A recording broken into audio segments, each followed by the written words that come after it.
Ito na yung luto kong gulay, oh. Oh. Yan, oh. Kakaunti na. Puno ito kanina. Pinapak na nung aking anak. Hindi pa nagtatanghalian. Tapos binaon pa. Yan, nagmamanti-mantika, oh.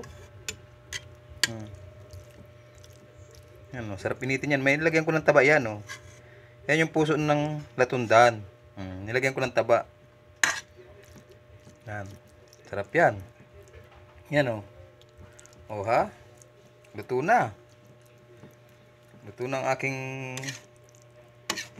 ginata na puso ng lakatan. May sili pa. Yan. Tapos may dilis. Oh, yan dilis, oh. Ang pagluluto nito, para sabihin ni sabi mapait daw ito eh. Pagluluto po nito, gagayatin nyo. Siyempre, tatanggalin muna niyo yung mga tigas na niya, na balat. Tapos gagayatin. Pagkagayat ninyo, lalamasin nyo sa asin. Pakakatasin nyo, lamas sa lamas. Basta lamasin nyo ng lamasin. Lalabas ang katas niyan. Ngayon, pag yung katas lumabas na, ayos na yun. Tapos, kung gusto nyo ng pansahog, lagyan nyo dilis. Pwedeng dilis. Ito, nilagyan ko ito ng ng dilis at saka taba ng baboy. Ayan o, yung dilis o, ito. Ayan yung ulo ng dilis o, ayan o. Ayan o. O, ulo ng dilis. Ito o, may karne yan o. Ayan o, karne o. Ang ginawa ko dito, pagluto ko nito, ginisa ko muna yung nagisa muna ako ng bawang sibuyas. Tapos, inilagay ko yung taba, yung karneng baboy. Ginisa ko, pinabrown ko yan. Pinabrown ko yung baboy. Yan. Tapos nun,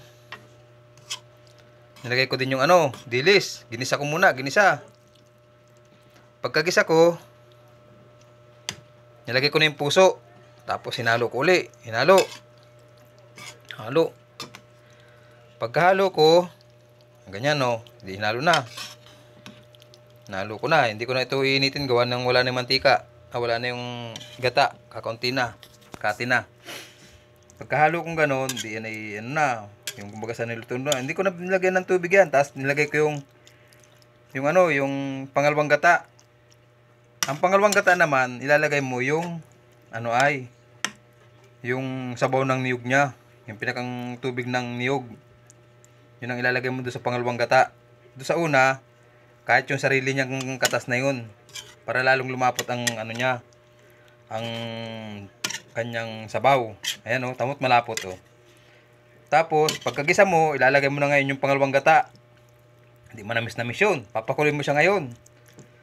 Pag kumulo na, di syempre makikita mo naman, luto na yan. Lalagyan nyo ng paminta, asin. Yan. Titikman ninyo para bahala kayo kung ano lasa ang gusto ninyo, kung maalat o matabang. Pero ito, sakto lang ito. Sakto lang.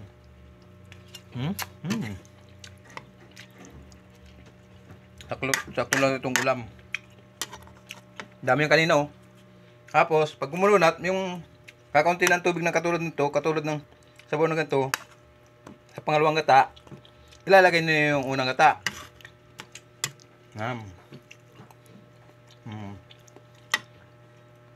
Tapos ang mangyayari niyan, ganyan na.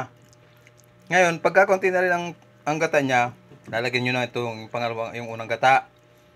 Yan ang ilalagay nyo. Tapos, pag yung kulong-kulo na, alam nyo nang malapit ng kumati, lalagyan nyo na ng kaunting suka.